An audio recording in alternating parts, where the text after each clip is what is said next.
action.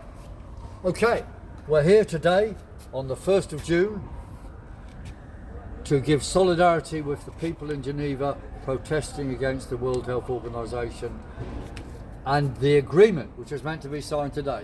We were originally going to rally in Parliament Square, but we got outwitted by the police that surrounded the whole area, and the Tommy Robinson crew came in there, so we couldn't have that event, and the buses were stopped and everything. So we've been around giving out leaflets and so forth, and what we're doing now is just to give a message of solidarity. Look, the important thing everyone must understand is that the WHO treaty is on the rocks because of so many protests around the world, massive protests in some places, and a fair amount in Britain, has forced governments to say no, and they want to defend their sovereignty.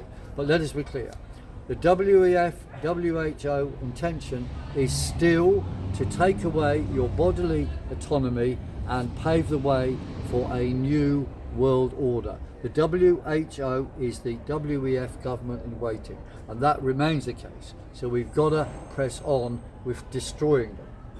So in the election, which is on now, we've got to say, get everyone to put forward no to the WHO and no to the WEF, i.e. we've got to leave both organisations. The UK must leave both of them. And I am standing in Southwark, or Bermondsey to be precise, and Old Southwark, as an independent MP, alongside Workers' Party that are standing in a number of other places and other independents who abide by the basic ideas of the United Front, for example. Details on the unitedfront.uk. So I'll be standing on peace, on housing, and on ending the WEF and WHO membership by Britain, and a whole lot of other things. But look, let us understand that they will try and come back. You see, in the case of climate, for example,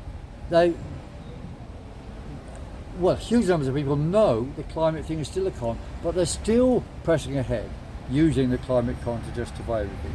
On the jabs, people now know that the jabs were there to kill people. In fact, they can know, everyone knows, or most people, vast numbers of people know that COVID was actually introduced for the jab, not the jab for COVID. The COVID story was a justification for the jab, and the jab is the killer. But they're still going on promoting the jab. So they will be back on world government by whatever means. And this has been spelled out recently, just last week in Killarney. They launched something else now called the World Economic Summit. And there they talk about the explicit fusion of government, mega corporations, and NGOs and public-private partnerships. All of them as one operation. This is world government. Now the WEF have organised that meeting, but it's the same as what the WHO will do. Let's be clear. The WHO, when talk of it, is WEF, world dictatorship in waiting. So that has to be defeated. Now, in the election, I'm going to put forward many things, but one of them is how to win. Because it's fine to say, all right, exit these organisations. Yes, we'd have to do that. But right now on the ground, if they try something, we have to be ready. And I think we have to prepare the ground. And we have a campaign to boycott WHO doctors. Go to your doctor and say, will you do a jab, an injection, if paid for by the WHO? If they say yes, you say, okay, we're going to boycott you. So we'll boycott doctors. Just like boycotting McDonald's and various Israeli companies who are backing genocide. Those boycotts are working. We have to be practical. We cannot win by begging politicians to do something. They never will. They're part of the circus.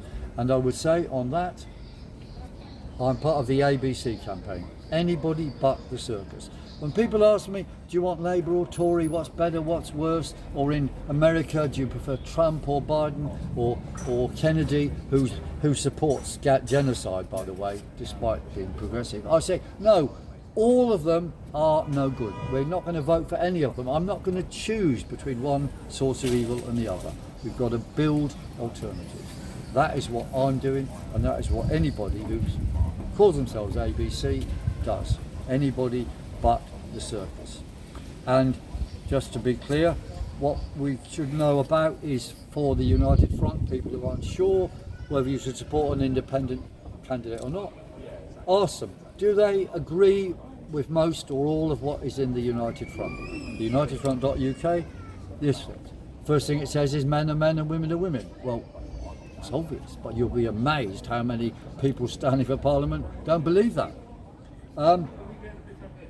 Against the genocide. You've got to be against the genocide.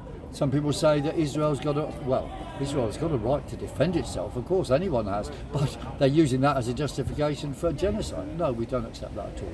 We support the people of Gaza and Palestine. We stand for Zexit, zero exit, ending all this carbon, religious nonsense, right? CO2 is a gas of life. We stand for no more lockdowns.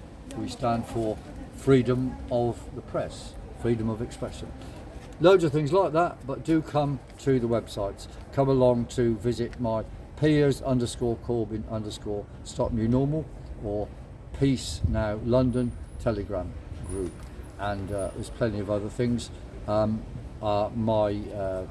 Twitter account is @Piers_Corbyn. So leave it there. But look, solidarity with everybody against the WHO and the WEF, and the basic slogan we stand for is resist, defy, do not comply. Thank you.